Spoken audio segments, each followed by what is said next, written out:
Welcome to the Slop Farm. Enjoy the video.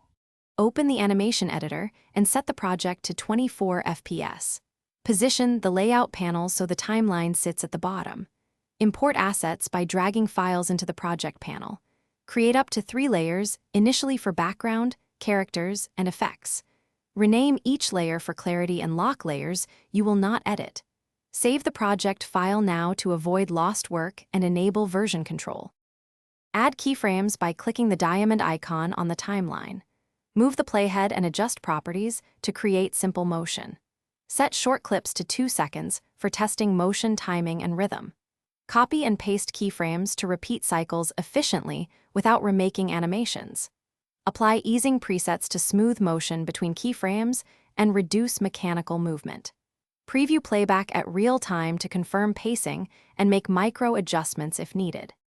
When your animation is ready, choose Export Settings for the target platform. Export final animation at 1080p with H, 264 for web delivery and compatibility. Render at 30 FPS for smoother playback on most platforms unless 24 FPS was intentional. Use a bitrate around 8 Mbps for balanced quality and file size. Save incremental versions before export to avoid losing edits during processing.